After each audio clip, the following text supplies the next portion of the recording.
Recording in progress.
Hello sir.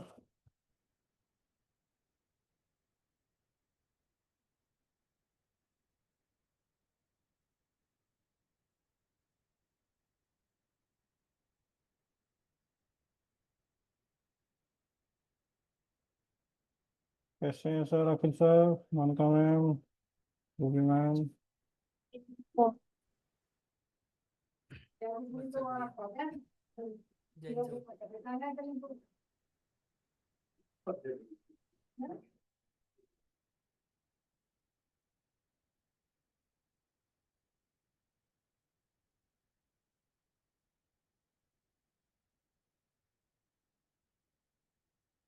चलिए, एक छोटा सा रिवीजन करते हैं सर, उसके बाद आज देखेंगे जो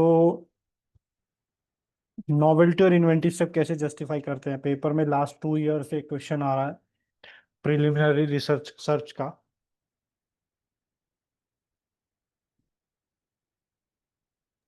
मुझे एक सेक्शन बताइए आप। 1 मिनट में देखने पहले कौन सा था। फॉर्म नहीं मैम, पेपर में ना इसका क्वेश्चन आता है। नहीं, हाँ नहीं वो वाला तो ऐसे नहीं, सेक्शन में पूछी थी आपसे। सी। नहीं वो सेक्शन नहीं सर, पेटेंट एक्ट के सेक्शन। 1 मिनट करिए, डाउट था एक। अच्छा, डाउट है।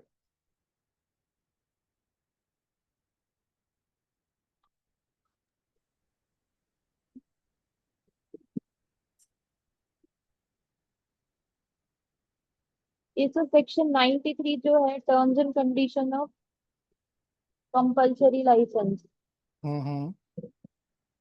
और जो सेक्शन 90 में terms and conditions of compulsory license, ये दोनों अलग है ना।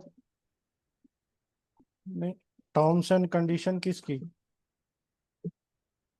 90 में तो terms and condition of compulsory life for compulsory license ही है, जिसमें हाँ रॉयल्टी वगैरह मिलेगी लाइसेंस की होल्डर को और पेटेंटी को, रीजनेबल अफोर्डेबल वगैरह। हाँ तो जो ये 93 है सेक्शन, ये एक बार आप बता दो। मैम, वो तो जनरल टर्म्स एंड कंडीशंस हैं कि कंपलसरी लाइसेंस, कोई भी कंपलसरी लाइसेंस हो, ये तो होना ही चाहिए उसके अंदर। अच्छा। 93 में देखिए, 93 डीड की बात करता है, टर्म्स एंड कंडीशन की नहीं। डीड क्या होता है? देखिए, सेक्शन 68 याद कीजिए, क्या बोलता है? 68 तो सर असाइनमेंट अग्रीमेंट वगैरह जो होंगे वैलिड रहेंगे until in रिटर्न फॉर्म, और रिटर्न अगर फॉर्म, ड्यूली एग्जीक्यूटेड होते हैं। है ना? तो अब यहां पर कंपलसरी लाइसेंस कैसे होगा रिटर्न फॉर्म में? कंट्रोलर और जो जो, कंट्रोलर लाइसेंस इशू का जो ऑर्डर पास करेंगे ना, ठीक है। वही उसकी डीड होगी। मतलब वही वो रिटर्न फॉर्म में जो एग्रीमेंट होना चाहिए लाइसेंस का, वही होगा। क्योंकि ओके कंपलसरी लाइसेंस के केस में जो भी उसकी टर्म्स एंड कंडीशन या जो डीड होगा रिटर्न फॉर्म में, जो एग्रीमेंट होना चाहिए लाइसेंस का, वो वही होगा जो कंट्रोलर ऑर्डर पास करेंगे, क्योंकि उसी के अंदर पूरा सब कुछ होगा, उसकी terms and conditions. Okay. Ma'am आप ऐसा कंसिडर कर लो उसको कि डीड या डीड मतलब इन अदर मीन्स में अदर टाइप का लीगल डॉक्यूमेंट, बड़ा हम्म। सिंपल वे, और वो भी राइटिंग में होना चाहिए जिसके भी बीच में है वो ठीक है। पार्टीज।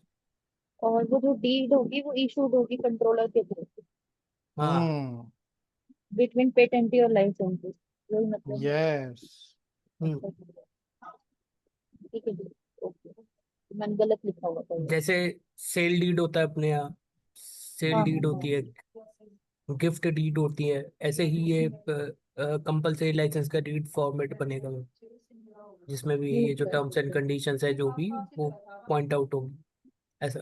हाँ ओके, बहुत ठीक है बढ़िया। सर, ठीक है। और बस एक आखिरी और था, ये जो ऑपोजिशन आपने बताया सेक्शन 87 का अंडर ये 84 और 85 में कि फॉर्म हम्म 17 और 19 दोनों पहले पब्लिश होगा और 2 मंथ के अंदर ऑपोजिशन होगा फॉर्म 14 से। तो एक ये सर आपने ये लिखवाया था, मतलब मेरे माइंड से स्किप हो गया, ये आपने सेक्शन 84 में पेटेंटी प्लस अदर एग्जिस्टिंग लाइसेंस ही आपने लिखवाया था, और सेक्शन 85 में पेटेंटी नहीं, 84 में एप्लीकेंट कौन होगा? एनी पर्सन होगा। एनी पर्सन, नहीं, एनी पर्सन भी नहीं होगा। एनी पर्सन इंटरेस्टेड होगा और एग्जिस्टिंग लाइसेंस ही। हाँ, एनी पर्सन इंटरेस्टेड ही है वो। अच्छा, पेटेंटी नहीं आएगा यहाँ पे। कंपल्सरी जिस उसका तो पेटेंट है मैम, वो हाँ जी, हाँ जी, कंपल्सरी हाँ जी, लाइसेंस के लिए एप्लीकेशन क्यों डालेगा? ठीक है। तो सर ये जो अदर एग्जिस्टिंग लाइसेंसी प्लस पर्सन इंटरेस्टेड जो होगा वो अपोजिशन करेगा ना किसमें? 84 में, 86 में? ये 84 में ये आपने सर ये दो चीज लिखवाई थी, सेक्शन 84 और सेक्शन 85 ने ऐसे हम्म बीच में लाइन करा के, ये मुझे समझ में नहीं आया, इसलिए लिखवाई क्यों चलो थी, मैंने बस लिख लिया। समझते हैं इसको, चलो देख। सर वो 84 में आपने पहले पर्सन इंटरेस्टेड लिखवाया था, बट हम्म जब सेक्शन पढ़ा बेयर एक्ट में तो वहां पे एनी पर्सन था। हाँ ऐसे हाँ हाँ, ठीक है, 84 में हाँ। चेक कर लेते हैं, मेरे को शायद डाउट है वो, मतलब हो सकता है गलत कर रहा हूँ मैं भी। जहां तक नहीं मुझे सर, याद है पर्सन। पर्सन इंटरेस्टेड ही था, क्योंकि मैंने क्वेश्चन पूछा था एनी पर्सन का, फिर आपने वो any person I think exclusive लाइसेंसी के रेफरेंस में कुछ बताया था। देख लेते हैं सर अभी, अगर मैम का डाउट है या हो सकता है मैं गलत हूँ या कोई भी हो सकता है, चेक कर लेते हैं सर।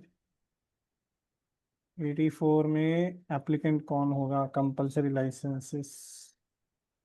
हाँ, एनी पर्सन इंटरेस्टेड।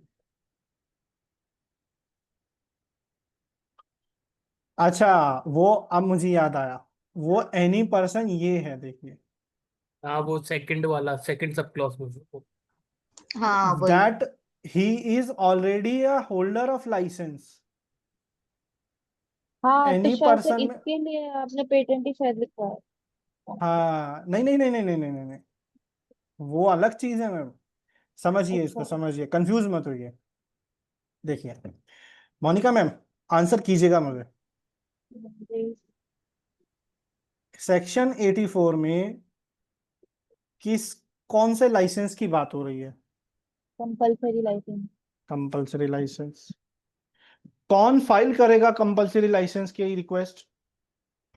सर कोई भी एनी पर्सन इंटरेस्टेड ही करेगा, हाँ, पर्सन इंटरेस्टेड और या एग्जिस्टिंग लाइसेंसी। लाइसेंसी। ये क्या कर रहा है? फॉर्म 17। हाँ फॉर्म 17 फाइल कर रहे हैं। ठीक है, अब ये एप्लीकेंट है अंडर सेक्शन 84, हाँ, तो ऑपोजिशन कौन करेगा? आप मुझे बताएं, किसके ऊपर लाइसेंस ले रहे हो आप? किसका लाइसेंस ले रहे हो? पेटेंटी का लाइसेंस ले रहे हैं। पेटेंट का लाइसेंस ले रहे हैं, क्या उसकी मर्जी से ले रहे हैं? नहीं, उसकी मर्जी नहीं, तो ऑपोजिशन आप बताइए, इनमें से कौन फाइल करेगा? पेटेंटी करेगा opposition का। पेटेंटी ओपोनेंट बनेगा यहाँ पे। हाँ ठीक है, ये क्लियर हुआ मैम? हाँ जी। ठीक है, अब आते हैं सेक्शन 85 पे। अच्छा, यहाँ पर 84 में किसी का कोई और क्वेश्चन? अर्चना मैम, क्लियर हुआ? एनी पर्सन तो इंटरेस्टेड और सर ये आपने यहाँ पे पेटेंटी प्लस अदर एग्जिस्टिंग लाइसेंसी क्यों लिखवाया था? किस में? ये डाउट है। ये किस सर में? मुझे शायद नोट्स देखने पड़ेंगे, मैंने शायद ऐसे 86 में हवा ना, में कुछ लिख 86 दी में ना। हाँ, है। हाँ 84 का अपोजिशन सर पेटेंट और प्लस एग्जिस्टिंग लाइसेंस भी करेगा। हाँ, हाँ। ये लिखवाया था आपने 87 में। देखिए मैम, मान लीजिए एक पेटेंट है, तो उसमें एक पेटेंट ही होगा। हम्म अब मान लीजिए उसमें एक लाइसेंसी है, लाइसेंसी हम्म 1, हम्म लाइसेंसी 2। हम्म क्या ये पर्सन अगर मान लीजिए कंपलसरी लाइसेंस की रिक्वेस्ट फाइल करता है, हम्म। तो अब मुझे बताइए कौन कौन इसको अपोज कर सकता है, किस किस का नुकसान होगा? पेटेंट और लाइसेंस बनता बस, अभी क्लियर हुआ? है। हाँ हाँ, इसलिए ठीक लिखवाया है। था। अब क्लियर है 85 एक बार से, हम ठीक है। 86 को पढ़ भी लेते हैं, क्योंकि ये मेरा इंटरप्रिटेशन है। एक बार सेक्शन को सर भी हम देख। 87 है, 86 नहीं है। 86 तो एडजॉर्नमेंट है, 87 में था ऑपोजिशन। हाँ हाँ 87 में। हाँ। हाँ 87 में।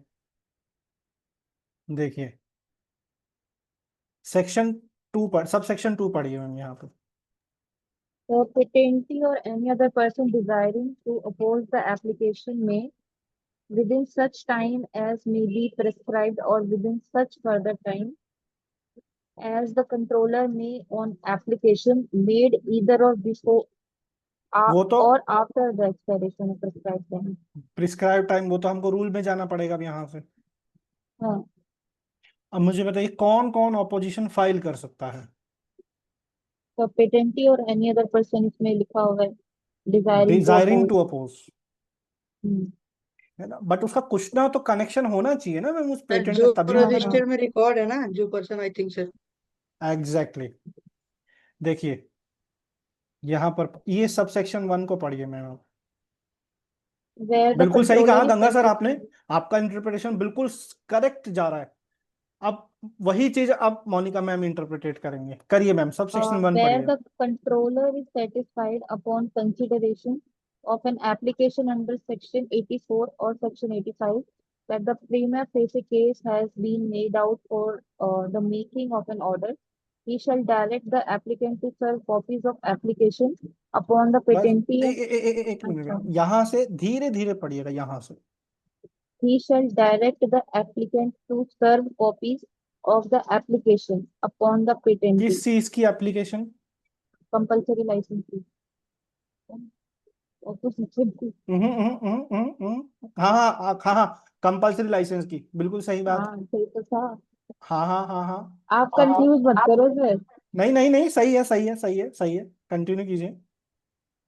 Serve the copies of the application upon the patentee and any other person appearing from the register to be interested in the patent in respect of which the application is made and shall publish the application in the official journal. ठीक है। Clear हुआ ma'am? हाँ जो ठीक है। Compulsory licence की जो application होगी वो किस किस को फॉरवर्ड की जाएगी, हम्म, बताइए। ठीक है, पेटेंटी को करी जाएगी और कोई भी पर्सन, मतलब कि जो भी रजिस्टर में जिनके भी नाम एंटर्ड होंगे उनको। सभी ठीक लोगों है। को की जाएगी। क्यों की जाएगी, हाँ पर्पस क्या है उसके पीछे? सो दैट, हाँ, उनको भी इंफॉर्मेशन मिल जाएगी कंपलसरी लाइसेंस आ गया इस चीज के ऊपर तो। बट उनको इन्फॉर्म क्यों किया जा रहा है, उसके पीछे पर्पस क्या है? काम कर लेंगे थोड़ा सा कुछ उस पे, क्या पर्पस। कि सर आज मतलब लाइक ऐसा ऐसा हो सकता है कि क्या बोलते हैं, इसलिए दे रहे हैं कि भाई तुमको अगर कुछ अपोज वपोज करना तो कर लो, कर लो। वरना अच्छा, तुम्हारा पेटेंट ऑपोजिशन। चला जाएगा कंपलसरी लाइसेंस में। That's it. हाँ हाँ वही काम कर लेते हैं, इसमें कितना ही काम है ऑपोजिशन का। क्लियर ठीक हुआ है। मैम? तो इसीलिए मैंने हाँ वहां पर 87 में पेटेंटी प्लस लाइसेंसी, और मैंने शायद उसमें वहां पे ये लिखवाया था या नहीं लिखवाया था याद नहीं, कि licensee other than the applicant in compulsory license. हाँ, लिखवाया तो यही था सर, लेकिन शायद मैंने कुछ ऐसे लिख दिया जो मुझे समझ नहीं आया। अब आ गया, कोई चलो बात नहीं, ठीक है, अब कोई बात क्लियर नहीं, हो कोई बात नहीं, गया। कोई बात नहीं। अभी क्लियर हुआ मैम अच्छे से? अर्चना हाँ मैम, जी एनी ठीक है। Any question? चलिए, No, सारिका sir. मैम, इस पे और कुछ ऐड करना चाहेंगे मैम आप? मेरा तो सब क्लियर हो गया। ओके। नहीं सर, नहीं sir। Ganga sir, Yes, sir. Anything you want to add? कुछ ऐड करना चाहेंगे या कुछ और कोई क्वेश्चन? क्लियर नहीं हुआ सर, सर कि ऑपोजिशन कौन कर सकता है? yes sir. ठीक है, चलिए आगे बढ़े। ठीक। चलो,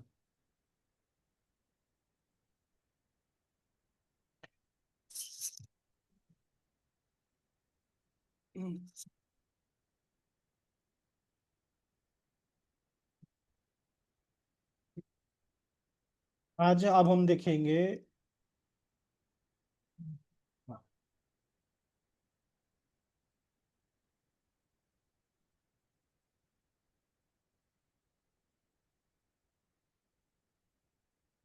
देखिए एफईआर का रिप्लाई। देखिए हालांकि वो प्रॉपर एफईआर नहीं है, बट एक रिसर्च होता है, प्रिलिमिनरी रिसर्च जिसको बोलते हैं, उसमें कुछ डिस्क्लोजर्स आते हैं। तो उस पे वो आपसे जस्टिफिकेशन मांगते हैं क्वेश्चन में कि इसमें जो डिस्क्लोजर्स आए हैं उसको आप जस्टिफाई कीजिए, नॉवेल्टी और इन्वेंटिव स्टेप हम कैसे करेंगे। देखिए इस क्वेश्चन को देखिएगा, ये लास्ट 2024 का क्वेश्चन है, पेपर है, पार्ट C2। सबको विजिबल है ना स्क्रीन मेरी? Yes sir. ठीक है, एक बहुत इजी क्वेश्चन है, बहुत सिंपल। बस इसका वैसे ही देखिए, पेपर 2 में हम क्या बात करते हैं कि पेपर 2 के लिए आपको हर क्वेश्चन के फॉर्मेट पे सिर्फ ध्यान देना है, सबसे पहले उसका स्ट्रक्चर, वही हमको यहाँ पर भी ध्यान देना है। और बहुत इजी क्वेश्चन है, 10 मार्क्स में लास्ट 2 इयर्स 24 25 में पूछा गया है। तो अब इसको कैसे हम हैंडल करेंगे वो समझते हैं। देखिए मैम, कोई भी एक आ जाए, क्वेश्चन को एक बार रीड कीजिएगा यहां से।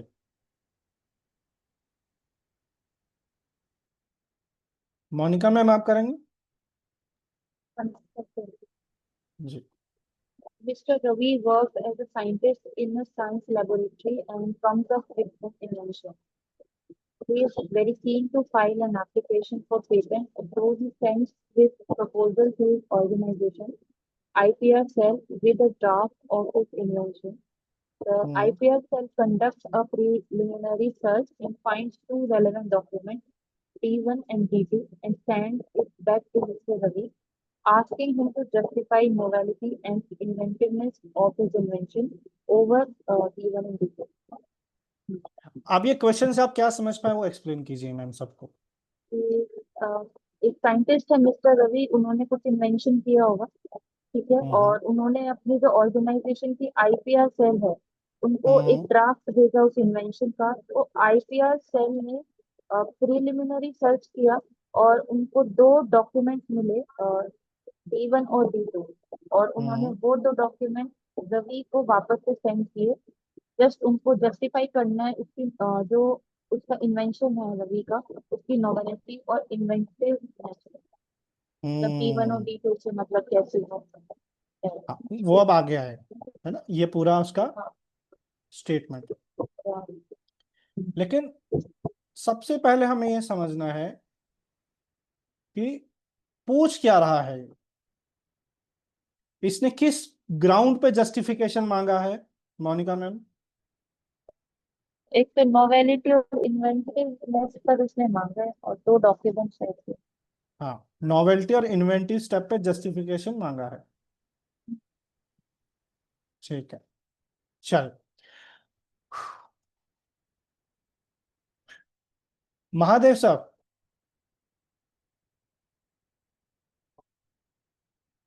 Yes, sir. सर नॉवेल्टी क्या होता है? Something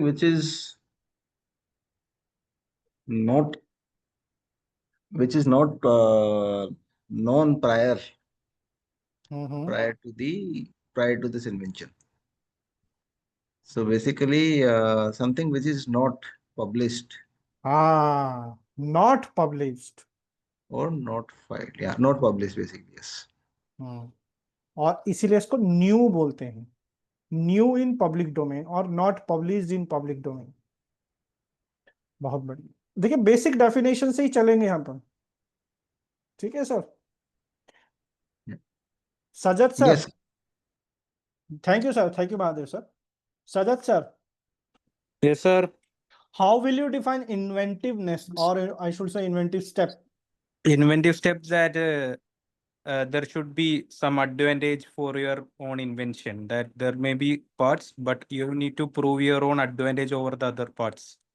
The What step is the should be definition of inventive step, sir? What includes inventive step? there should be a economic significance or technical advance and in that purpose. All right, yes. Great. Economically significant, And a technical advance or sir, not or, and or obvious to the no. person. Economical significant Technical advancement. or technical advancement. Okay. I missed the or. Yeah. And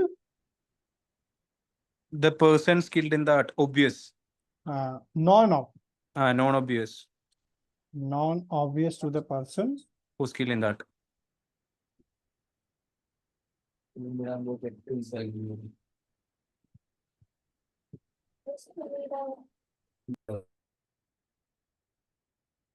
Great. Now we have to justify our answer on these two grounds only. पहला, जो भी disclosure उन्होंने दिया है उसके according हमारा जो invention है वो नॉवल कैसे है, प्लस इन्वेंटिव स्टेप क्या है, इन्वेंटिवनेस क्या है। दूसरा, इसमें भी नोवेल क्या है और इन्वेंटिवनेस क्या है। अब नॉवेल के लिए हमें क्या देखना है, वो चीज जो पहले कहीं पर भी मेंशन नहीं है। अच्छा, नॉवेल में कैसे हम कर पाएंगे, नॉवेल में हमें क्या देखना है अर्चना मैम? न्यू और जो पब्लिश नहीं हुआ है ऐसे कुछ चीज उसमें ढूंढना पड़ेगा हाँ, मतलब जो जो यूनिक हो डिस्क्लोजर, उसमें। हाँ, जो D1 में मेंशन है चीजें उससे अलग क्या है हमारी इन्वेंशन में, हमें वो बताना है। और इन्वेंटिवनेस को कैसे जस्टिफाई कर पाएंगे पुष्पेंद्र सर?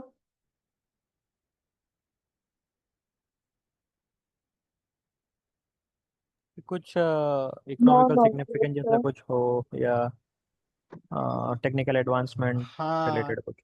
अब टेक्निकली एडवांसमेंट सर क्या एग्जिस्टिंग पे हो सकता है, एग्जिस्टिंग टेक्नोलॉजी पे, या नया ही चाहिए कुछ? नहीं, एग्जिस्टिंग पे भी हो सकता है। हो सकता है। तो अब हमें दोनों डिस्क्लोजर को जस्टिफाई करते वक्त एक चीज वो बताना है जो हमारे में है उसके अंदर नहीं है। Clear sir? दूसरा, हम जो यूज कर रहे हैं और वो जो यूज कर रहा है उसके ऊपर हमारा टेक्निकली एडवांस कैसे है। देखिए एक चीज और ध्यान रखिएगा, हमें ये जस्टिफाई करना है कि हमें आंसर लिखना आता है। हमें यहाँ पर देखिए, अच्छा मुझे सभी लोग आंसर कीजिएगा, अगर 10 मार्क्स का क्वेश्चन है तो मुझे कितना टाइम देना है और कितने पेजेस लिखने हैं। सभी लोग चैट बॉक्स में आंसर डालें इसका, क्योंकि ये बहुत क्रिटिकल पॉइंट है यहाँ पे। सभी लोग चैट बॉक्स में आंसर डालें। अगर 10 मार्क्स का क्वेश्चन मैं लिख रहा हूं तो कितना टाइम मुझे डिवोट करना है उस क्वेश्चन के ऊपर और कितने पेजेस मैक्स टू मैक्स लिखने हैं। 3 pages 15 minutes, 2 pages 20 minutes. Okay, Archana ma'am का आंसर आया। सभी लोग आंसर कीजिए। देखिए ये चीज इवेल्युएट करना बहुत जरूरी है। Application 4 pages 10 minutes, approx 4 pages. Okay, 3 pages 15 minutes, 2.5 pages 15 minutes, 3 pages 15 minutes। बढ़िया, देखिए ये अंडरस्टैंडिंग है यहाँ पे। 3 pages 15 minutes है ना, बट जरूरी नहीं है कि 3 पेजेस, लेकिन मैम 4 पेजेस बहुत ज्यादा है। हमारा रूल क्या है पेपर 2 के लिए महादेव सर?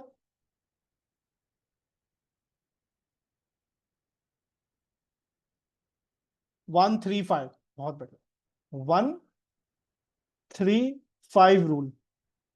ये क्या है sir? 1 page includes 3 marks, consists of 3 marks and should take 5 minutes to write it down.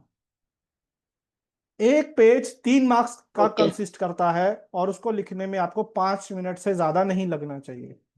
अगर इस रूल को आप हर पॉइंट पे फॉलो करेंगे आपका पेपर कभी नहीं छूटेगा और ना ही कभी आपकी आंसर शीट एग्जॉस्ट होगी। अब देखिए यहां पर ये जो 10 मार्क्स का क्वेश्चन है, अगर मान लीजिए मुझे 10 मार्क्स जस्टिफाई करने हैं तो मैक्स टू मैक्स मुझे कितने पेज में आंसर लिखना होगा? 3। 3, मैक्स टू मैक्स। तो इसीलिए हम इसको क्या करते हैं 2.5 पेज में कंक्लूड करने की कोशिश करते हैं। और टाइम कितना डिवोट करना है मोनिका मैम? सर एक पेज में 5 मिनट है तो 15 minute. 15 minute max to max. अब ये 15 मिनट में आपको क्वेश्चन रीड भी करना है, डिकोड भी करना है, आंसर फ्रेम भी करना है और लिखना भी है। ठीक है, अब देखिए कैसे। इसीलिए हमको इस ऐसे क्वेश्चंस पे कभी भी बहुत ज्यादा टाइम उसकी टेक्निकलिटी को अंडरस्टैंड करने में नहीं लगाना है, क्योंकि 15 मिनट में आप कभी भी उसको टेक्निकल ग्राउंड्स पे इवेल्युएट नहीं कर पाएंगे, ये हम सभी समझते हैं। तो सबसे आसान तरीका क्या है? देखिए क्या करना है अपने को।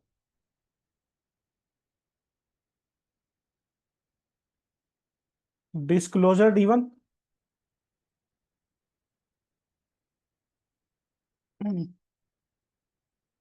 नॉवेल्टी फ्लो रेस्ट्रिक्शन डिवाइस, हाँ बिल्कुल आएगा मैम। अब देखिए इसका आंसर हमें लिखना कैसे है, उसकी शुरुआत कैसे करेंगे।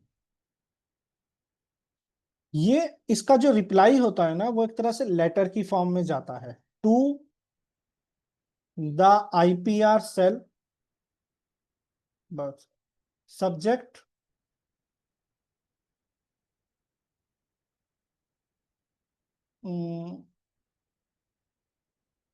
justifying novelty and inventive step over disclosure D1 D2, justifying novelty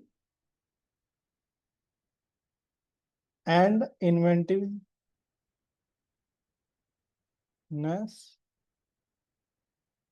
over disclosure D1 and D2।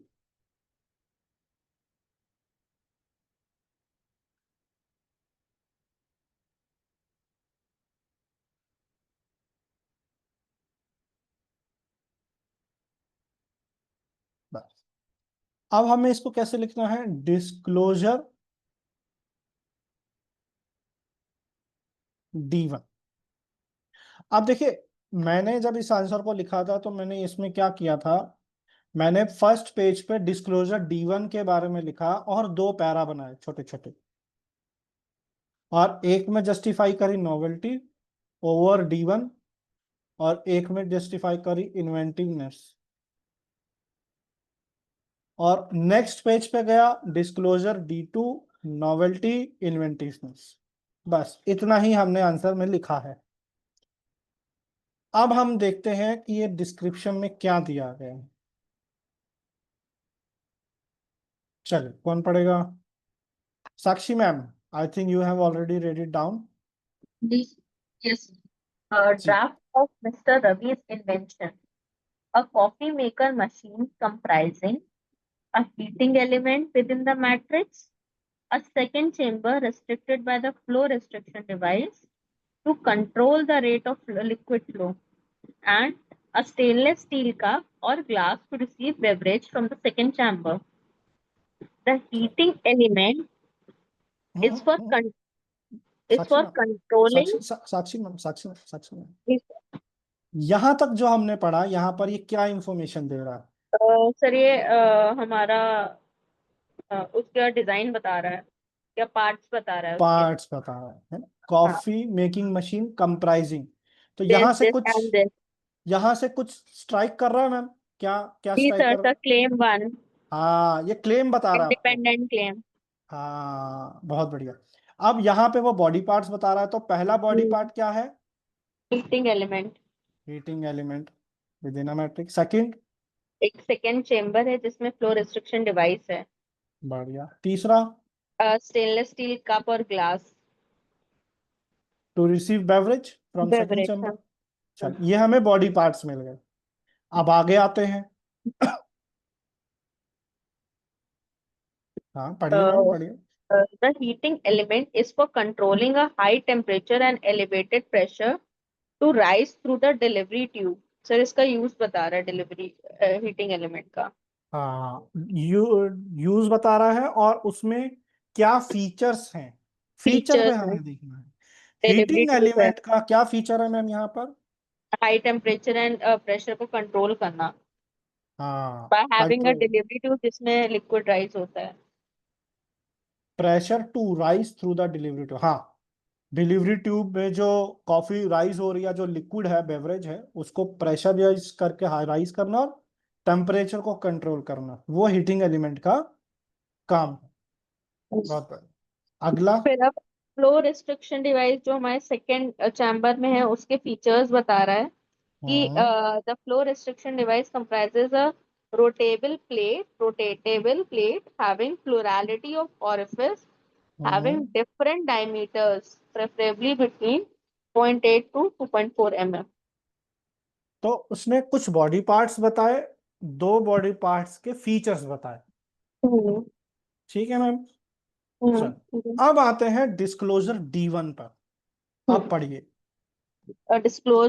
disclosure by D1, a beverage making machine with heating element, the first part, and optionally a pitcher was disclosed.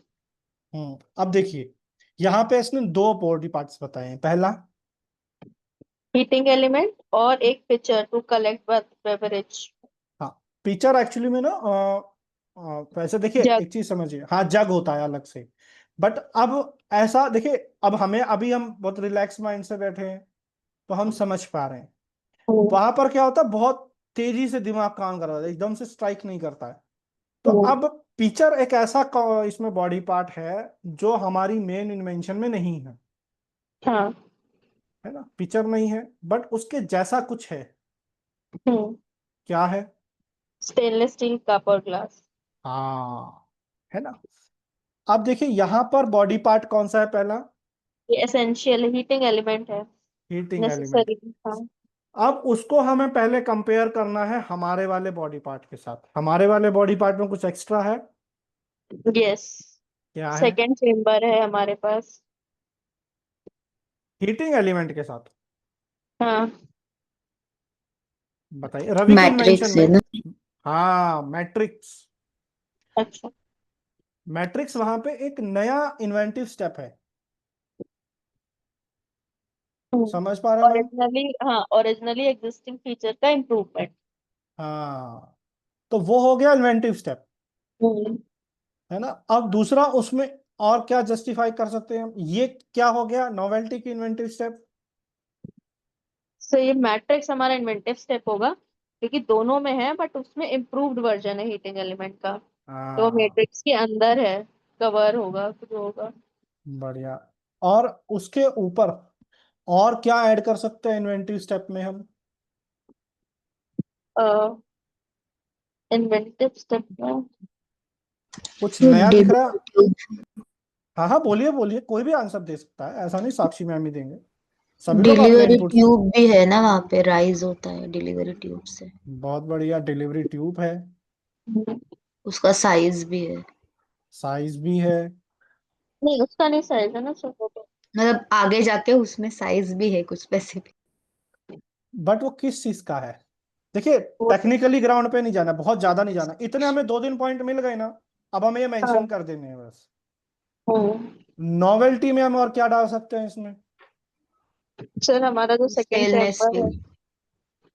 Stainless steel. एक चीज heating और है। Element का जो है control कर रहे हैं वो हाई टेम्परेचर और pressure। हाँ, एक और चीज है। कि D1 में ना सिर्फ एक हीटिंग एलिमेंट की बात की गई है, हमारे में एक सेकंड चैम्बर भी है, उसकी यहाँ बात ही नहीं हुई। क्लियर हुआ मैम? Yes sir. वो मेंशन ही नहीं है, तो वो एक ऐसा इंफॉर्मेशन है जो पहले कहीं पब्लिश नहीं है इन दोनों में। एंड वो फ्लो रेस्ट्रिक्शन डिवाइस कुछ यूज किया है वो भी नहीं है इसमें। बिल्कुल। तो ये कंपैरिजन करके आपको दोनों चीजें जस्टिफाई कर देनी है, और वही चीज आपको डिस्क्लोजर D2 के साथ करनी है। अब D2 को देख लेते हैं। बहुत बढ़िया अर्चना मैम, मतलब ये पॉइंट समझ में आ रहा कि हमें जस्टिफिकेशन कैसे देना है।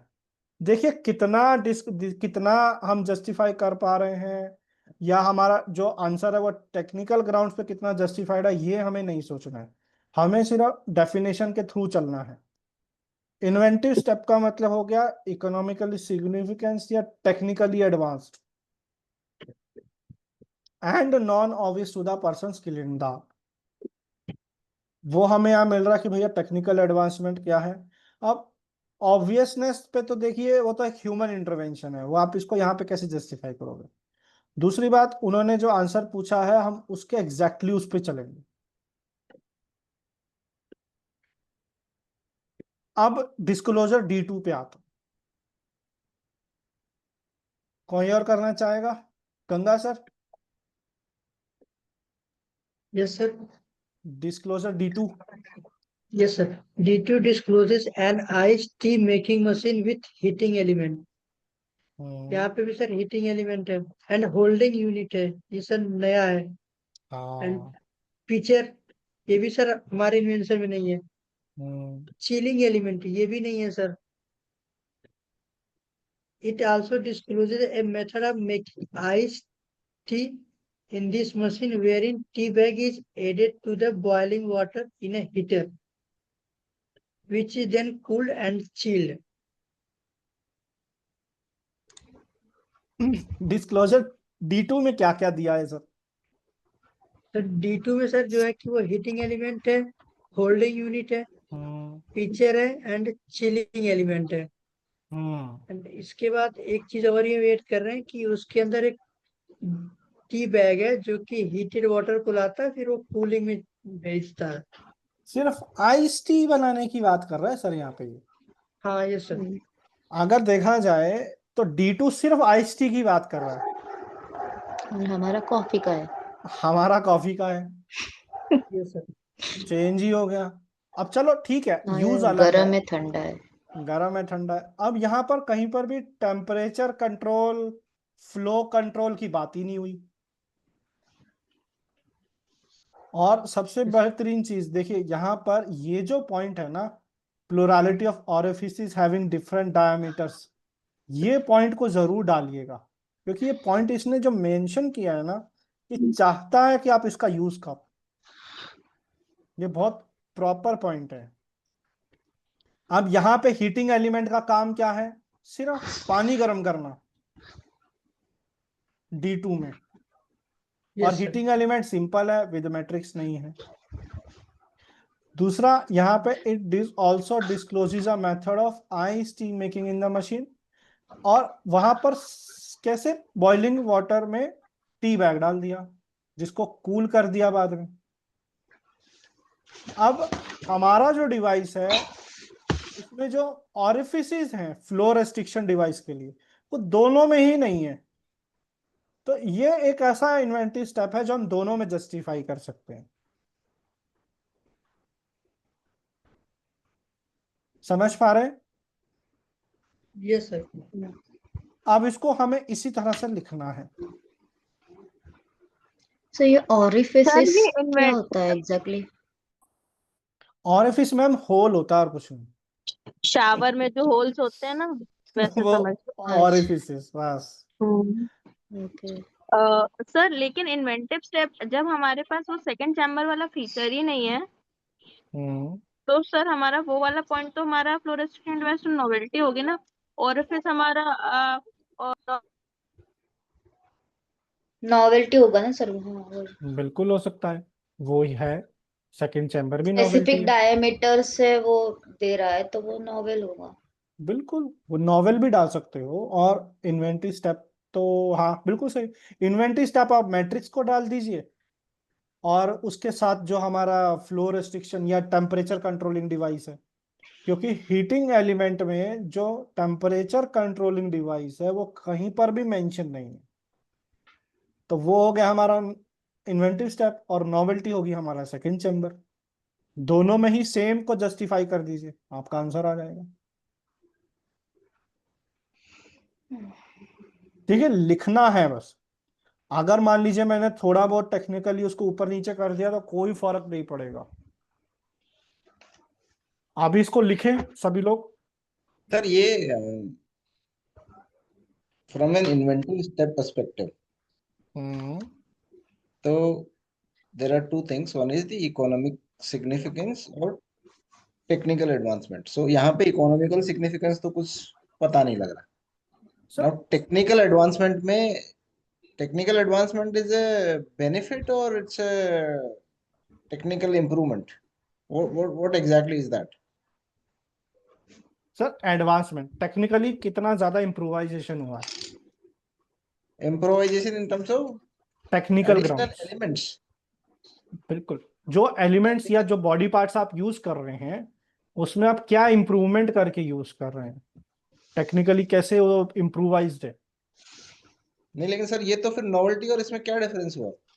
सो नॉवेल्टी जस्ट वो चीज होता है कि जो चीज पहले कहीं पर भी मेंशन नहीं है। अब यहाँ लेकिन पर जैसे जैसे हाँ हीटिंग एलिमेंट जरूर है मेंशन, हाँ हाँ हाँ, तो ये हीटिंग एलिमेंट तो मेरे पास भी है, करेक्ट। तो ये नॉवेल्टी नहीं है। बट ये तो उसके नॉवेल्टी नहीं है। हाँ, बट मेरे एलिमेंट में जो मैट्रिक्स में यूज कर रहा हूं हाँ ये टेक्निकली एडवांसमेंट है। हाँ, मतलब I don't know technical advancement है कि ये नॉवेल्टी है। वेदर सर हो सकता है कि पहले किसी ने मैट्रिक्स में लगाया ही नहीं वो हीटिंग एलिमेंट। हाँ, अब वो मैट्रिक्स में यूज कर रहा हूं और वो मैट्रिक्स कहीं पर भी मेंशन नहीं है उसके अंदर। हाँ पहले तो टेक्निकली एडवांसमेंट हमें जस्टिफाई करना है, जैसे नहीं सेकंड नहीं, चैम्बर में। बेसिकली मेरा देखो पॉइंट ऐसा है कि मैंने D1 देखा, D2 देखा। अब मैं नोवेल्टी क्या, किस चीज को नोवेल बोलूंगा कि भैया ये ना तो D1 में है और ना ही D2 में है? बिल्कुल दैट इज नोवेल। हाँ, तो यहां पर नॉवेल्टी क्या जस्टिफाई करेंगे सर अभी आप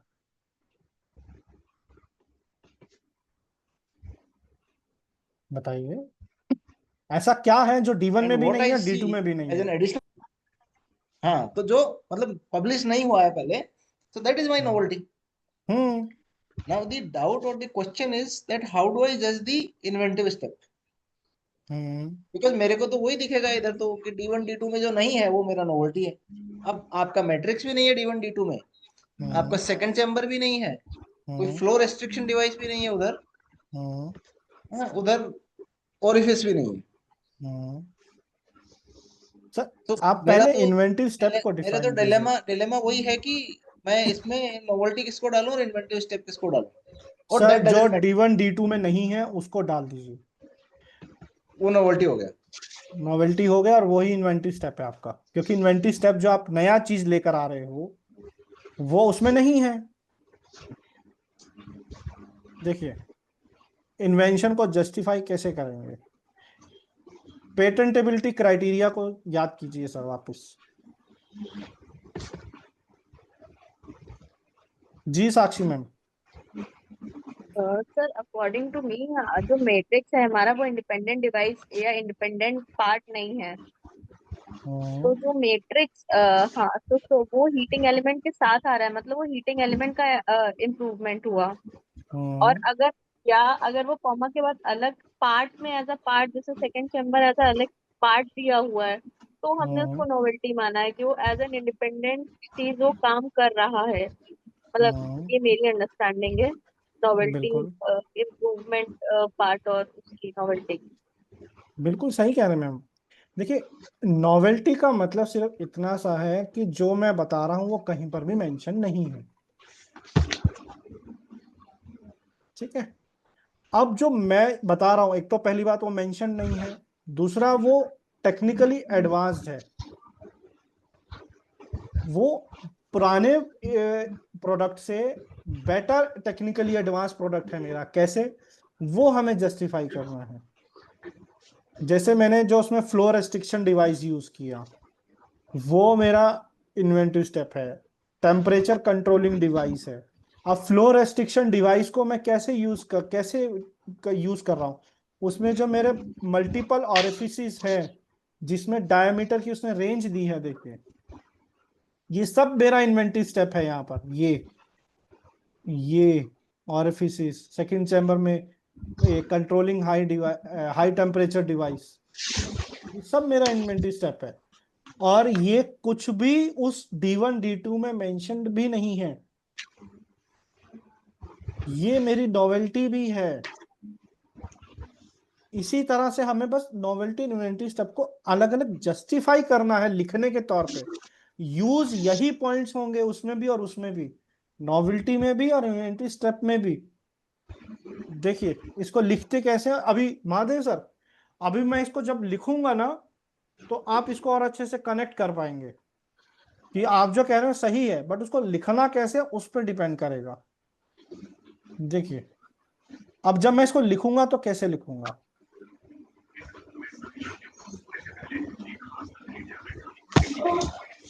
डिस्क्लोजर D1, मान लीजिए मैंने पहला पॉइंट उठाया कौन सा, हीटिंग एलिमेंट के साथ मेरा मैट्रिक्स, तो मैंने लिखा इन डिस्क्लोजर, कहीं से तो बैकग्राउंड नॉइस आ रहा है, सो if everyone can put themselves on mute, yeah. अब अभी ठीक है sir?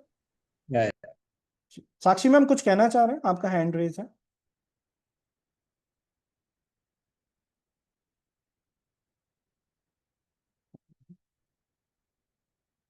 No, sir. In disclosure T1, the heating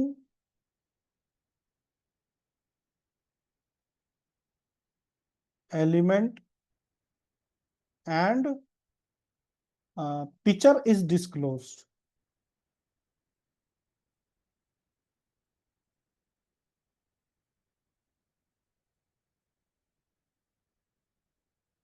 As in Ravi's invention,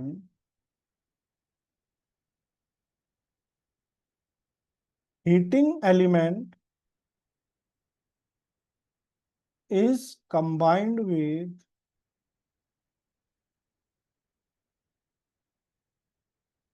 matrix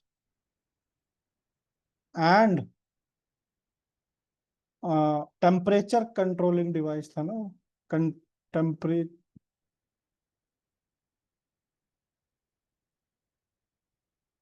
temperature and pressure,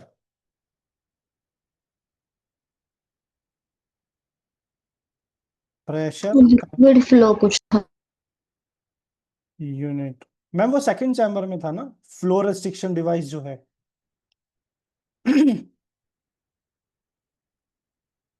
control unit, या फिर इसको ऐसे लिख सकते हैं, justifying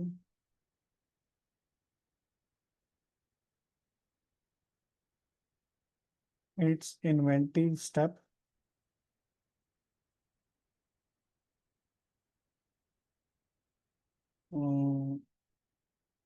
with regard to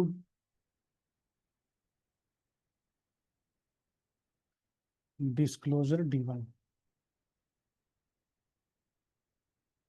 Mahadev sir अभी क्लियर हुआ? ये हो गया मेरा इन्वेंटिव स्टेप को जस्टिफाई करते हुए, ठीक है सर? Okay sir. अब यहीं पर इन डिस्क्लोजर D1 जो भी मैंने ये चीज यूज की है, जो इन्वेंटिव स्टेप है, ये वहां पर मेंशन्ड नहीं है, ना ही डिस्क्लोजर D1 में ना ही D2 में। ये आप एक साथ भी लिख सकते हैं, अलग अलग भी लिख सकते हैं, मैंने अलग अलग लिखा था उस टाइम पे। Disclosure D1, the matrix or temperature and pressure control unit is not mentioned in disclosure D1, justifying the novelty of this part with regard to disclosure D1.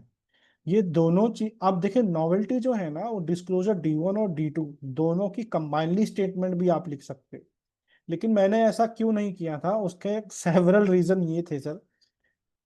2024 में जब ये क्वेश्चन आया था ना सर, इंट्रोड्यूस हुआ था, तो ये फर्स्ट टाइम इंट्रोड्यूस हुआ था। As a aspirant we were not prepared for that type of question. तो उस टाइम मुझे जैसा समझ में आया मैंने लिखा, और हमारा जो बेसिक रूल है वो मुझे फॉलो करना था 135 कि भैया 3 पेज नहीं तो एटलीस्ट 10 मार्क्स में मैं 2 पेज तो लिखूं इसको। अगर मैं D1 D2 का एक साथ मेंशनिंग कर देता तो मेरी लेंथ कम हो रही थी। तो लेंथ को बढ़ाने के लिए एक तो मैंने D1 पे 1 पेज लिखा, D2 पे 1 पेज लिखा। दूसरा, दोनों चीजों को अलग अलग डिस्क्राइब किया ताकि मेरी जो अपीयरेंस है, जो अपीलिंग है, पॉइंट जो मैंने मेंशन किया वो क्लैरिटी से सामने वाले को पहुंच पाए।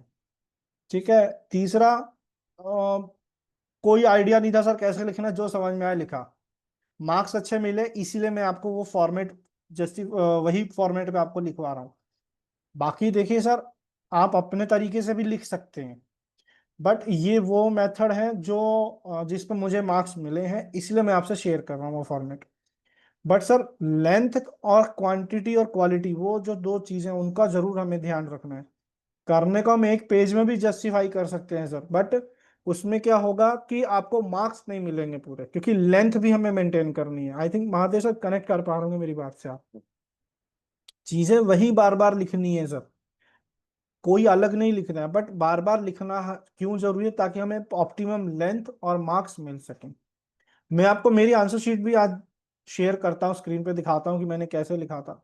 और फर्स्ट टाइम हमारे सामने एक क्वेश्चन आया था सर, कोई आइडिया नहीं था, तो जो समझ में आया लिखा। तो इसी तरह से हमने लास्ट टाइम भी लिखा है, मार्क्स मिले हैं सर इस फॉर्मेट पे हम। ठीक है, तो इसी फॉर्मेट को यूज कीजिएगा। यहाँ स्टार्टिंग में आप इसको एक लेटर की फॉर्म दीजिएगा, स्ट्रक्चर, और यहां से आप लिखना शुरू करेंगे तो जो सेकंड पेज है वो यहां तक आपका भर जाएगा सर। इतना लेंथ इसमें जस्टिफाइड है। मैं आपको मेरी आंसर शीट भी दिखाता हूं सर।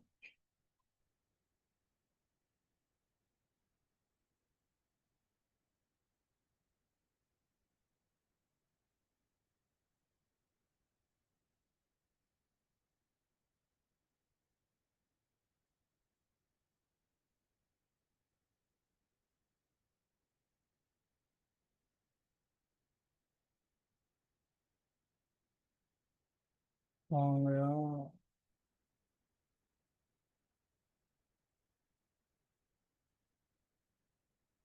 ये रहा। देखिए सर, मैं मेरी आंसर शीट दिखा रहा हूँ, बट मेरा ये मकसद कतई नहीं है कि मैं अपनी कोई बढ़ाई करना चाह रहा हूँ कि देखो मुझे इतने मार्क्स मिले। बट मैं जो फॉर्मेट फॉलो करके हमें मार्क्स मिले हैं, बस वो मैं आपसे शेयर करना चाह रहा हूँ। तो उस चीज को हम ज्यादा फोकस करेंगे। देखिए मैंने क्या किया था, यही वाला क्वेश्चन मैंने सॉल्व किया था सर, पहले वाला ही, कोई अलग भी नहीं किया था, क्योंकि इसमें आपको 4 ऑप्शन मिले होंगे सर। देखिए ये 9A है, फिर और करके आपको 9B मिलेगा, और फिर 9C भी है, और ना नहीं 9C, 3 ऑप्शन है सर इसमें। एक ही क्वेश्चन में आपको 3 ऑप्शन दिए गए थे, आप जोन सा चाहे वो सॉल्व कर सकते थे। ठीक है सर, मैंने 9 ही की किया था, क्योंकि एक तो पता नहीं क्यों किया मैंने, ये तो मुझे भी याद नहीं है उस टाइम पे क्यों ऐसा किया मैंने, बट जो मेरे सामने फर्स्ट आया मैंने उसी को कर दिया। हाँ चलो, देखिए मैंने इसको इसी तरह से किया था इन डिस्क्लोजर D1, और उस टाइम पे मैंने क्या लिखा मुझे भी नहीं याद है। The beverage making machine is with heating element and optionally picture was disclosed. In this picture is a separate material sold separately and made up of clay, but in our specification heating element with a matrix with a second chamber, with in a matrix with a second chamber, ये लिखा है sir मैंने। This is novel and have a inventive step as the second chamber is inbuilt with different and enhanced working and efficiency and have multiple levels of flow with different orifices in second chamber which is not present in disclosure data। ये structure follow किया है sir हमने, मतलब मैंने उस time पे।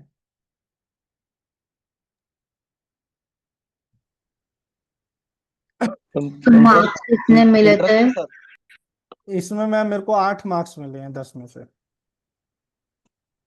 Okay.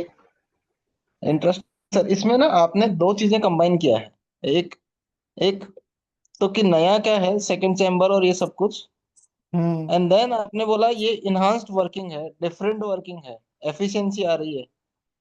वो sir inventory step था ना, टेक्निकली एडवांस दिखाना था हाँ, उसको। तो अब ये उस इसलिए मैं 10 पहले मिनट जो में, क्वेश्चन पूछा था ना, वो जी जी, पहले जो क्वेश्चन पूछा था वो मैं यही पूछ रहा था कि इसमें क्या बेनिफिट का बखान करना है या फिर वही करना है सर। एडिशनल चीज। टेक्निकली एडवांस कैसे आप जस्टिफाई करोगे, वही बताना है कि क्या है। हाँ, क्योंकि आपने जैसे इनहांस वर्किंग और ये लिखा है, these elements are hmm, more towards the benefit. बस इसी तरह से लिखना है सर बस। तो क्या अलग अलग लिखे हैं या कंबाइन करके लिखे हैं? मेरे को लग रहा है कि कंबाइन करके शायद D1 के लिए novelty and hmm, inventive step का स्टेटमेंट जैसे आपने काफी वाइजली किया है इधर। हाँ यही करिए सर, कर सकते हैं। दोनों ले, का साथ में करेंगे कुछ तो भी प्रॉब्लम चलेगा। कंफ्यूजन नहीं होगा। मैम फॉर्मेट हमें यहाँ पे देखना है, हमें बस ये बताना है कि नॉवेल्टी क्या होती है, इन्वेंटरी स्टेप क्या होता है वो हमें पता है, और उसको कैसे जस्टिफाई करते हैं वो भी हमें पता है। देखिए अगर यहाँ पे हो सकता है मैं टेक्निकली उतने अच्छे से जस्टिफाई नहीं किया हूँ, बट मैं ये जरूर जस्टिफाई कर पा रहा हूँ कि नॉवेल्टी क्या होती है वो मुझे पता है, और वो मैं उसमें से प्रिडिक्ट भी कर पा रहा हूँ। और इन्वेंटिव स्टेप क्या होता है, और वो मैं उसमें से समझ भी पा रहा हूँ कि क्या इन्वेंटिव स्टेप है। यही हमें यहाँ पर दिखाना है आंसर में। अब कितना, मतलब मैं ये सोचता हूँ कि कितना लेमन आंसर मैंने लिखा है कि in our specification heating element with a matrix with a second chamber, बस इतना सा जस्टिफिकेशन दिया है मैंने, है ना। तो यही चीज हमें दिखानी है सर। D1 पे नॉवेल्टी है और इन्वेंटिव स्टेप है, यही चीज। देखिए जो इन्वेंटिव स्टेप है, जो एडवांसमेंट है, वो मेंशन नहीं है कहीं पर भी। महादेव सर, ना ना सर, थोड़ा सा। I am still looking at your response. This is written, I think, pretty wisely in that sense. पता नहीं सर, मैंने उस टाइम जो समझ में आया लिखा। क्योंकि आपने उसमें से कीवर्ड्स उधर उठाए हैं एंड देन फर्स्ट में आपने वो कीवर्ड्स उधर डाल के and then you are saying कि हमारे में तो ये है, एंड ये बस नोवेल है और इन्वेंटिव भी है क्योंकि ये ना तो चैम्बर जो ये है। मेंशन्ड है, हाँ, तो और आई आई आई थिंक ये मेरे को फॉर्मेट अच्छा लगा आपका। इन इन इन contrast to explaining the novelty differently and the inventive step differently, probably this will also save some time. ऐसे भी लिख सकते हैं सर। सर नेक्स्ट पेज दिखाइएगा। यही वाला फॉर्मेट अभय पोरवाल सर ने भी एग्जैक्ट यही डिस्क्राइब किया थे, एक्सप्लेन किया उन्होंने। नॉवेलिटी अलग और इन्वेंटिव स्टेप अलग। In disclosure D2 is a iced tea making, although it is having a heating element capable of boiling water, but lacking in multiple orifices for the flow restriction device, providing lack of control of flow of liquid flow.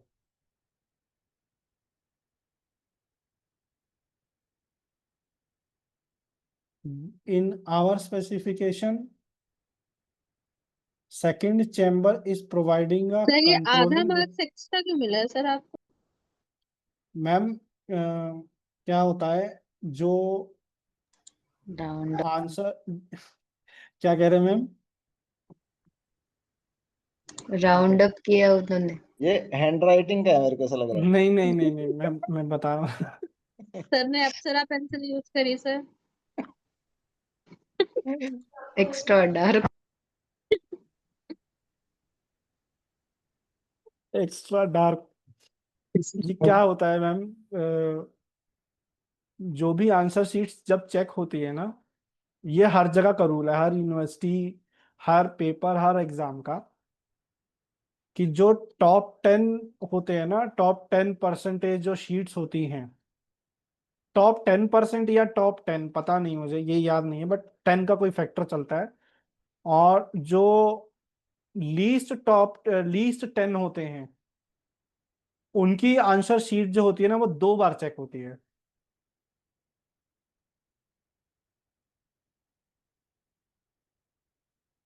एक बार उसको evaluator check करते हैं, और दूसरी बार जो उनको check करते हैं उनको मॉडरेटर बोलते हैं। तो जो मॉडरेटर होता है ना, वो मार्क्स बढ़ाता है। तो ये जो आधा मार्क्स है ना, ये ऐसे आपको प्लस हर जगह दिखाई देगा मेरी शीट में, वो मॉडरेटर ने किया है वापस। तो सर आप नीचे से ऊपर आए थे क्या उस टाइम पे?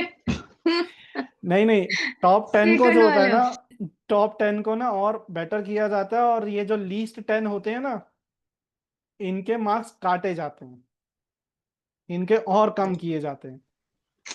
तो ये तो गलत करते हो, लिस्ट वालों को ज्यादा देने चाहिए ना। ये तो उल्टा कर दिया। हमारे जैसे लोग फिर, हाँ, ये देखिए, पहले मेरे को 75 मिला था। ये ना इंसाफी है लोगों के साथ। देखिए, मेरी जो आंसर शीट है वो 2 बार, एक हुई इवेल्युएटर ने की है और दूसरी मॉडरेटर ने की है, और एक ही दिन पे चेक हुई है दोनों। पहले मुझे 75 मिला था, बाद में मॉडरेटर ने बढ़ा के 78 किया है। सर आपने थर्ड क्वेश्चन छोड़ दिया था। नहीं, 0 क्यों दिया है इन्होंने, पता नहीं, छोड़ा तो कुछ नहीं था मैम। अभी तो रीएवैल्यूएशन भी नहीं भर सकते हैं आप। करना क्या सर, 78 मिल गया, कितने चाहिए? देखते हैं क्वेश्चन 3 कहाँ है। 4 3 में मेरे को हाँ 0 दिए हैं इन्होंने, ये तो मैंने भी आज पहली बार देखा है। सर, ये तो इम्पोर्टेंट है, इसको तो नोट डाउन करते हैं एक बार कि क्या लिखा था, ऐसा नहीं लिखना है। अच्छा, ये सही है। सर उसके लिए क्वेश्चन पढ़ना पड़ेगा, ये 0 क्यों दिए हैं। मुझे भी याद नहीं है कि इसमें, मैंने भी आज ध्यान पहली बार दिया, इसमें 0 मिला है मुझे। मिस्टर चावला क्या था सर वो? Chandra and Chanakya filed a granted patent on then as a applicant। Paper में क्वेश्चन ही पढ़ लेते हैं ना। मिस्टर चंद्र was doing, एक अपन पाथ से भटक जाएंगे, इसको भी हम इवेल्युएट डेफिनेटली करेंगे, बट मैं चाहता हूँ आज पहले आप वो FER जो ये क्वेश्चन है, इसका आप एक बार लिख के सबमिट करें। इसको भी हम कर लेंगे, बट अपन पाथ से भटक जाएंगे नहीं तो, है ना, इसको हम वो डेफिनेटली क्वेश्चन करेंगे। देखा। मैम ये पेपर है सबके सेक्शन पास। शायद गलत हम लोग ने वो कोरिलेट कर लिया हो। पता नहीं मैम, मैंने भी आज पहली बार ध्यान दिया कि मुझे एक क्वेश्चन में 0 मार्क्स मिले हैं। 78 देख के मैं अंदर झांका ही नहीं कि क्या मिला है। एक्स्ट्रा आंसर लिखा हुआ क्वेश्चन तो नहीं है ना वो? नहीं नहीं नहीं सर, कोई एक्स्ट्रा नहीं, ऑप्शनल नहीं है। एक्स्ट्रा नहीं है। और पार्ट A पार्ट B में ऑप्शन नहीं देते हैं सर, वो तो आपको एक एक क्वेश्चन डायरेक्ट देंगे लिखने के लिए। इसको आज पहले लिख के सभी लोग सबमिट करें, और ये आंसर शीट में सब ग्रुप में डाल दूंगा, सबको पास पहुंच जाएगी। आप करिएगा एवेल्यूएट आराम से। पता नहीं क्यों किए। वो हाँ, क्वेश्चन दिखा सकते हो उसको स्क्रीन पे। अरे ये सेक्शन ही गलत है, 44 आएगा यहाँ पे। वॉन्ट्स इट्स नेम, हाँ जी, सॉरी सॉरी सॉरी सॉरी, मैं खुद भटक रहा हूँ। 54 तो को मत सबसे सर, रात हो गई है। सही बात है, रात को भटकने का काम किसी और का होता है। वेलकम। ये क्या सर, इसका इसका लिख के सबमिट करना है? हाँ जी अभी। अभी लिखना है? हाँ जी सर। मतलब राइटिंग टाइम स्टार्ट हो गया ऐसे ना? हाँ जी, ना, 15 आपको मिनट। पहले एक तो पूरा लिखवाना था, फिर दूसरा हम लिख सकते थे, आपने एक पैरा सा लिखवा दिया बस, क्या? पूरा भी नहीं लिखवाया आपने। कहाँ पे नहीं लिखा? वो डिस्क्लोजर D1 लिखवा दिया आपने। हाँ तो बस मैं समझा नहीं आप एक कहना क्या पैरा। चाह रहे हो। अरे मतलब आप थोड़ा एक्सप्लेन करते कि कैसे लिखना है और कैसे क्या करना है। तो मैम वही तो सेकंड किया है, टॉपिक। वही तो किया है। पहले पैरा में आप क्या लिखेंगे? ठीक है, लिख दिया। देखिए सिंपल समझिए मैम, पहले पैरा में आप वो चीज लिखिए जो डिस्क्लोजर D1 में नहीं है और हमारे पास है, ठीक है। और नेक्स्ट स्टेप में आप सिर्फ इतना लिखिए कि यही नोवेल्टी है और यही इन्वेंटिव स्टेप है, क्योंकि ये हमारी इन्वेंशन की एफिशिएंसी बढ़ा रही है जो कि D1 में नहीं है। Clear Monika ma'am? हाँ जी। बस सिंपल इतना सा लिखना है। फिर वही चीज D2 के साथ करनी है, जो D2 में नहीं है हमारे पास है वो हमें लिखना है। और सेकंड स्टेप में हमें सेकंड पैरा में क्या लिखना है कि वही नोवेल्टी है, वही इन्वेंटिव स्टेप है, क्योंकि वो वहां पर मेंशन नहीं है और वो चीज हमारी इन्वेंशन की एफिशिएंसी बढ़ा रही है, जो कि D2 में लैक कर रहा है या D1 में लैक कर रहा है। बस यही लिखना है मैम। Clear Monika ma'am? हाँ जी। बस चलो, पहले एक पैरा न्यू में फॉर्मेट दिखा दीजिए sir to the FER।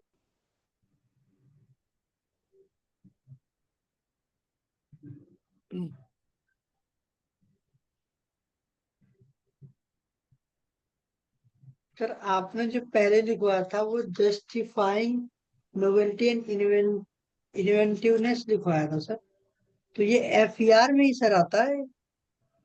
Sir actually क्या हुआ था उस टाइम पेपर क्वेश्चन पढ़ते हुए यही नहीं समझ में आया कि ये FER है क्या है।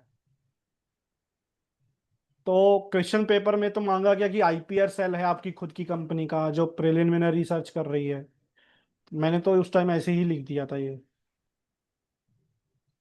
तो क्वेश्चन के अकॉर्डिंग लिखेंगे, अगर FER हाँ बोलेगा तो FER का सर, रिप्लाई बनाएंगे कंट्रोलर को, सर अदरवाइज। आप ये देखो मैंने ऊपर कंट्रोलर द पेटेंट ऑफिस लिखा हुआ है।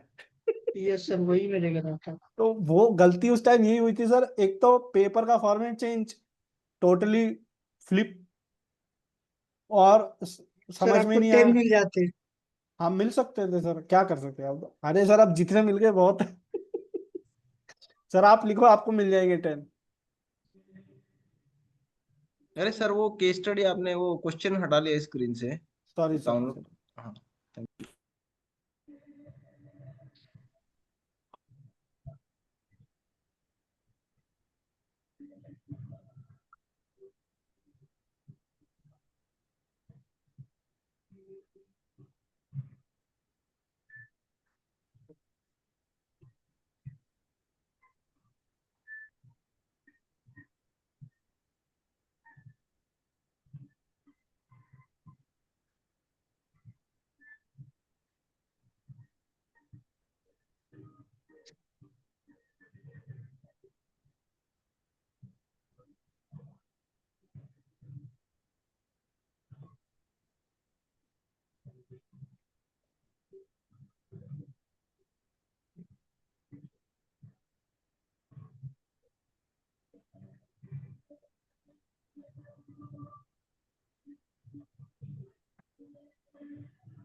हो गया सर? हो गया मैम?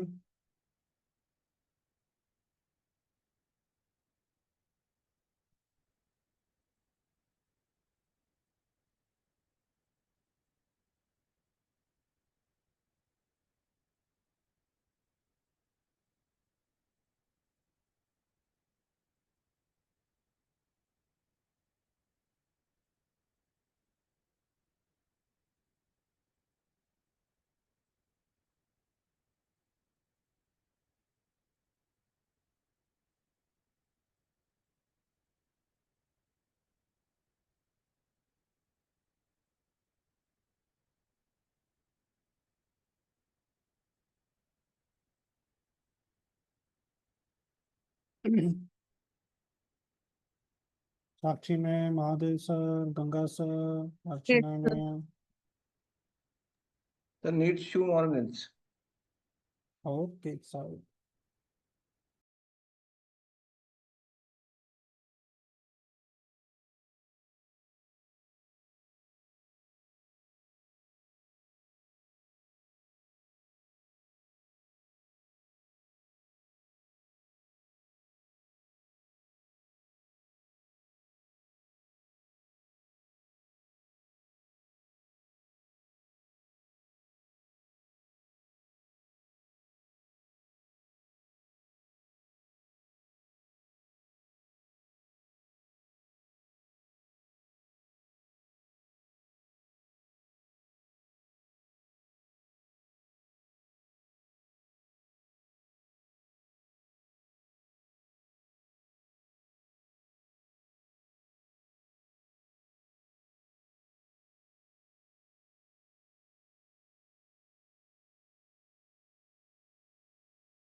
सर एंड में भी कुछ लिखते हैं क्या हम लोग, नाम पता टाइप? नहीं नहीं मैम, कुछ नहीं लिखना। ओके।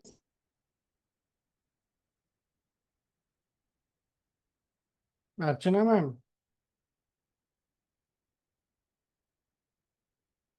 हाँ सर।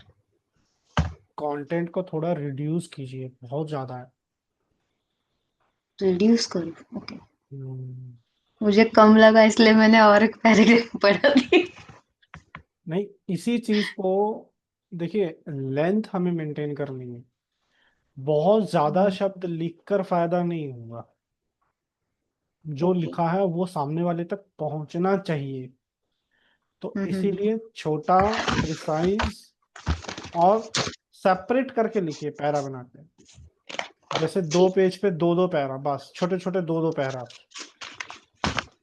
उतना ही लिखिए। अब इतने में क्या है, लेंथ तो जस्टिफाई होगी, बट आप जो लिख रहे हैं वो सामने वाले तक पहुंच रहा है कि नहीं पहुंच रहा है, ये भी डाउट आएगा। ओके नहीं सर। तो आप पता क्या कीजिए, अगर आप इतना लिख ही रहे हैं, जो आपके मेन पॉइंट है ना उनको अंडरलाइन कर दीजिए। हाँ वो बस।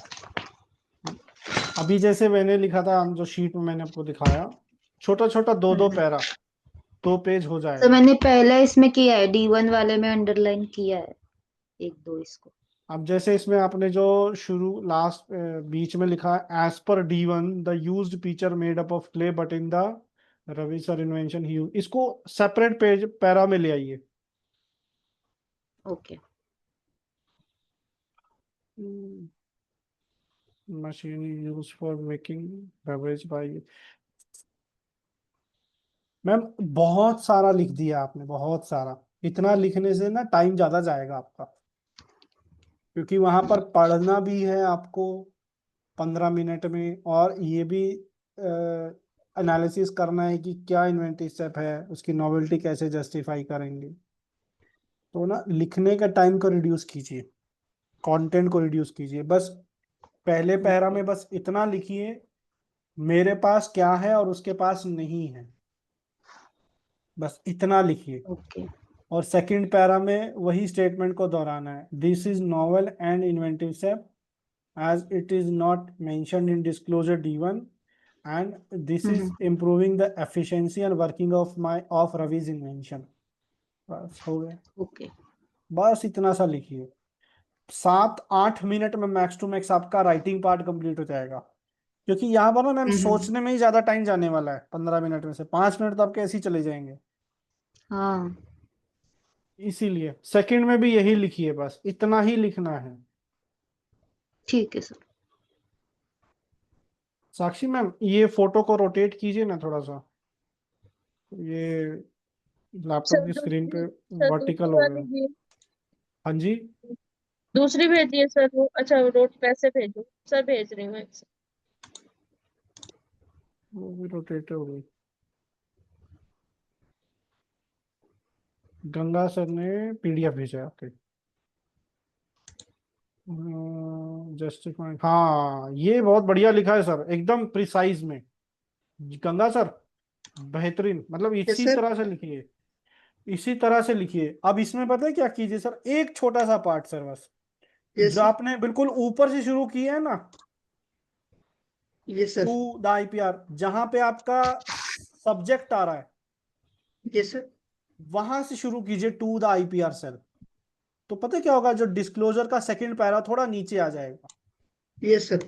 और ये डिस्क्लोजर D2 अगले पेज पे चला जाएगा, तो वो भी आधा पेज से ज्यादा भर जाएगा। हो गया length yes sir. Justify, length भी हो गया और आपका आंसर भी जस्टिफाई हो गया सर। इसको मिलेंगे 8-9 नंबर आपको, बस।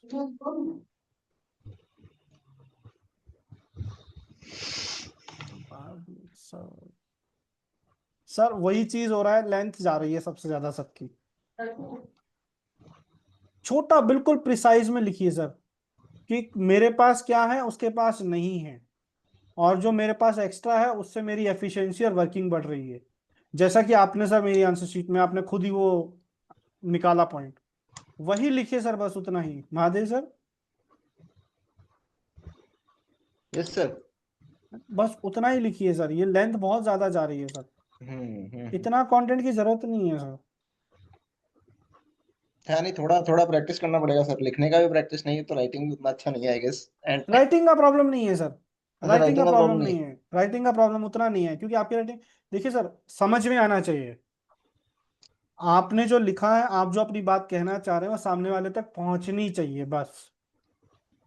सर अप्सरा पेंसिल का इस्तेमाल करना जरूरी नहीं है। नटराज की पेंसिल भी चलेगी।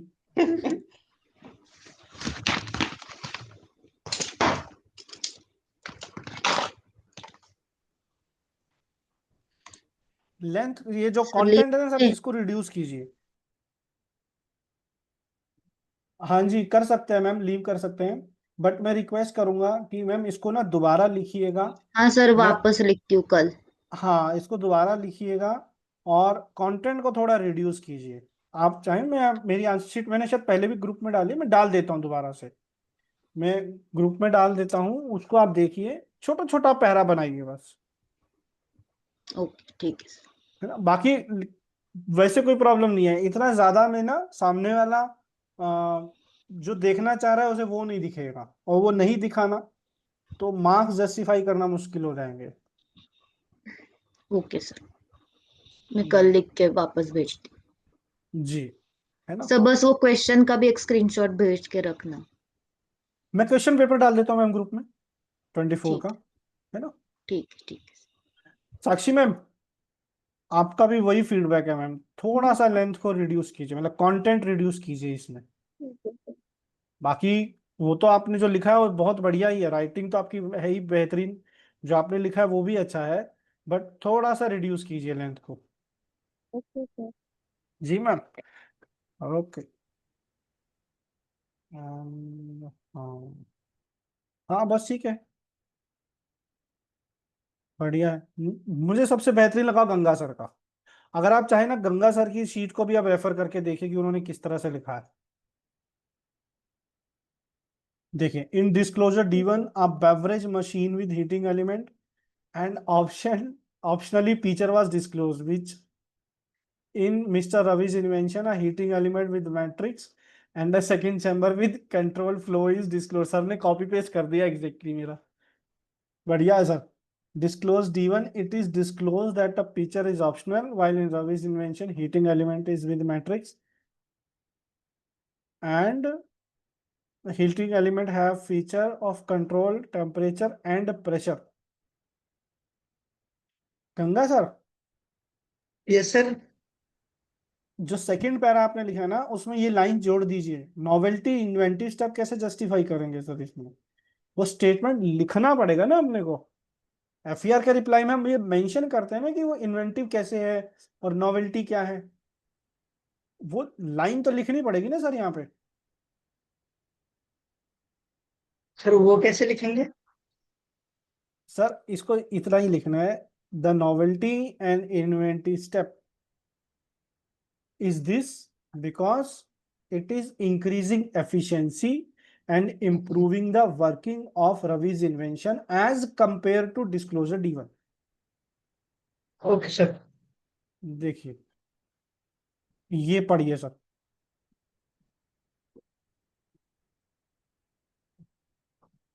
ये सेकंड पैरा।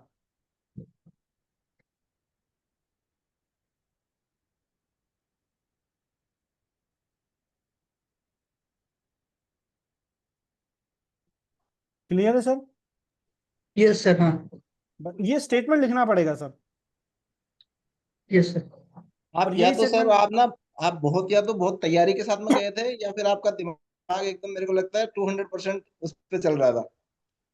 सर पता नहीं क्या था, सर क्या होता है ना जब नहीं नहीं, हमको बहुत पता एप्ट, होता है कि, बहुत अच्छा है, बहुत एप्ट है। सर जब होता है, जब हमें ये लगता है ना कि अब हम चोट खा सकते हैं या चोट खाने वाले हैं, तब हम ज्यादा कॉशियस हो जाते हैं।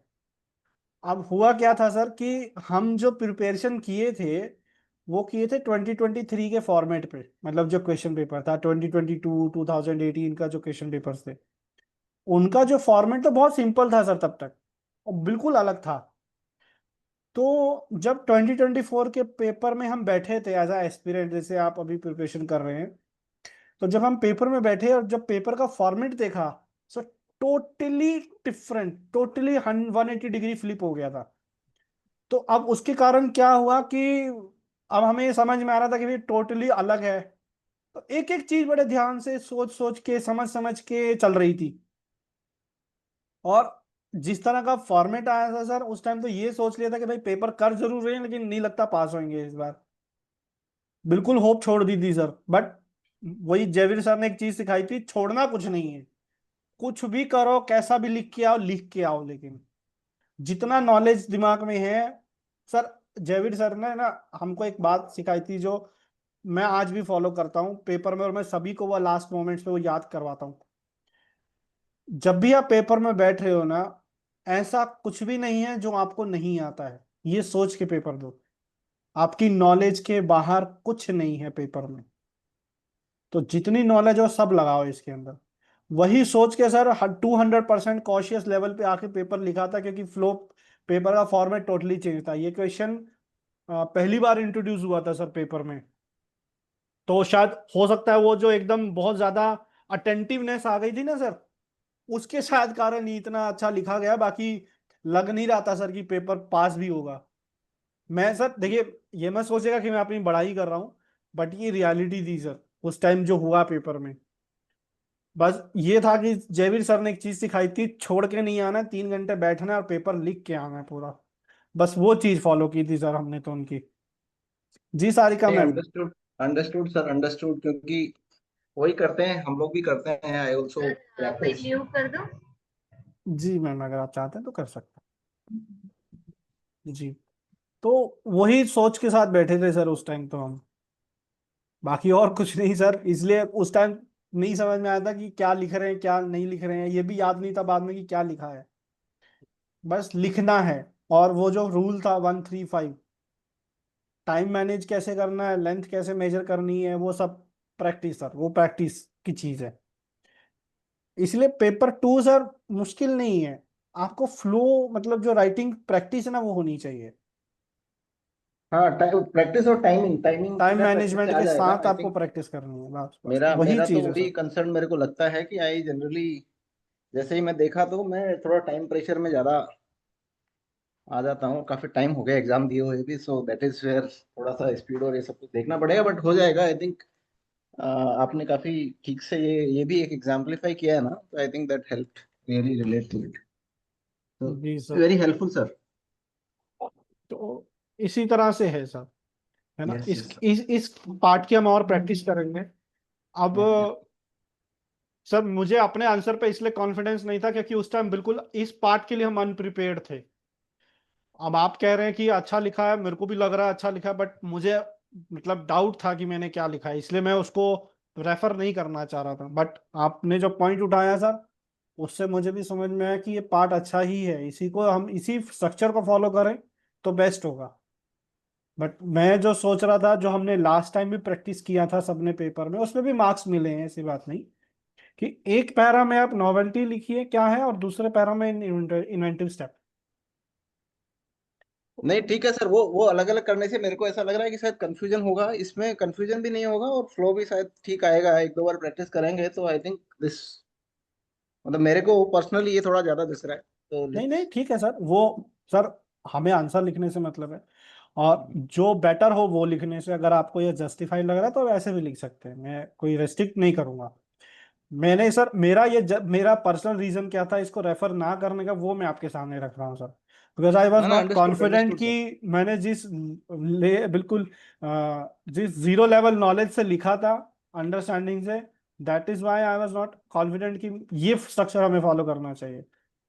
क्योंकि मुझे ऐसा लगता है सर उस टाइम ये चीज नहीं आई थी क्वेश्चन पेपर में, और बहुत लोगों ने नहीं लिखा था, इसीलिए शायद मार्क्स मिल गए। वरना अगर ये पार्ट पहले बार पेपर में आ चुके होते, पहले के पेपर में भी, तो हो सकता है शायद मुझे इतने मार्क्स ना मिलते सर। ये भी मेरे को एक माइंड में है, क्योंकि पेपर का लेवल एकदम से रेज हो गया था सर 24 में, ये भी चीज थी सर। बाकी आपने जो पॉइंट उठाया उसके पॉइंट उसको जस्टिफाइड करते हुए स्ट्रक्चर मुझे भी जस्टिफाइड लग रहा है सर। तो हम ये फॉलो कर सकते हैं, ऐसी बात नहीं, मार्क्स मिलने चाहिए सर। बाकी टेक्निकली अपने आंसर को इवेल्युएट कभी कोशिश मत कीजिएगा पेपर में बैठकर करने की कि मेरा टेक्निकली साउंड हो, नहीं, क्योंकि वो मांगा ही नहीं जाएगा, मांगा ही नहीं जाएगा, वो ऑब्जेक्टिव ही नहीं है सर, है ना सर। वो हमको ध्यान में रखना, क्योंकि सर बहुत कैंडिडेट ऐसे मतलब हमारे तक मैसेजेस आते हैं कि सर मैं इस रीजन से ये नहीं लिखा। वो क्या होता है कि जो क्वेश्चन है उसको टेक्निकली एनालिसिस करने बैठ जाते हैं, वहां वो जस्टिफाइड भी नहीं होता है और वो टाइम भी निकल जाता है ना सर। ये रीजन है, क्योंकि 2 लाइन की तो इन्वेंशन नहीं होगी ना सर, जो आपके क्वेश्चन पेपर में जो स्पेसिफिकेशन दिया गया है, इतनी सी इन्वेंशन होगी नहीं सर डिस्क्रिप्शन में। आपके पास जब इंफॉर्मेशन ही नहीं है तब कैसे उसको एनालिसिस करोगे आप? ये सबसे बड़ी बात है ना सर? ठीक है सर, बाकी कल मिलते हैं और कोशिश कीजिएगा सर उसको छोटा करने की, है ना, आपके आंसर को थोड़ा सा कंटेंट को रिड्यूस करने की। ठीक है सर, ऑल राइट, जी सर, विल मिलते हैं सर। Revise it. जी जी सर, अटेम्प्ट कल करके एक बार, आपको कल हम और प्रैक्टिस करेंगे इसकी with revision as well, and मिलते हैं सर कल फिर 10 बजे। ऑल राइट, ठीक है सर, चलिए, take care, bye bye sir. जी सर, जी, जय हिंद सर। जय हिंद सर।